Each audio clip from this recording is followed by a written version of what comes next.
మనిషి మాట్లాడినా, మనిషిని ముట్టుకున్నా, లేదు అంటే మనిషి నవ్వుతూ ఉంటే ఆ పళ్ళను చూసినా, ఎలా అయినా కూడా మనిషి ఏమిటి అనేటువంటి విషయాన్ని చెప్పేస్తారు కదా. మరి గతాన్ని భవిష్యత్తును కూడా చెప్పగలమంటారా? అంటే భవిష్యత్తులో రాబోయేటువంటి ఏదైనా రోగాన్ని గుర్తించగలమంటారా? డెఫినెట్లీ మనం ఐడెంటిఫై చేయడానికి ఉంటుంది. నేను డయాగ్నోసిస్ అని చెప్పను, అసెస్ చేస్తాను అని చెప్తాను. సో అక్కడ చాలా డిఫరెన్స్ ఉంటుంది.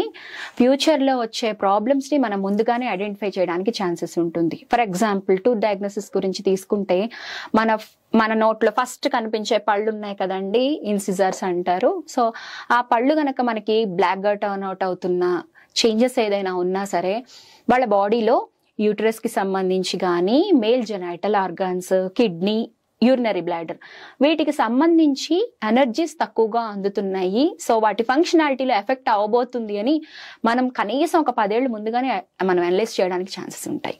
అలా అన్నమాట. అండ్ ఇంకొకటి చెప్పాలంటే, లాస్ట్ టూత్, విజ్డమ్ టూత్ లో కూడా చాలా మందికి పన్ను పుచ్చి అలాగా ఉంటుంది.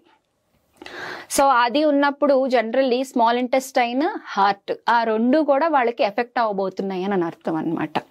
ఇది ఖచ్చితంగా వచ్చేస్తుంది అని నేను చెప్పట్లేదు. మిమ్మల్ని మీరు కాపాడుకోవడానికి, మీరు మీ బాడీ గురించి టేక్ కేర్ చేయడానికి జస్ట్ గైడెన్స్ మాత్రమే ఇస్తుంది.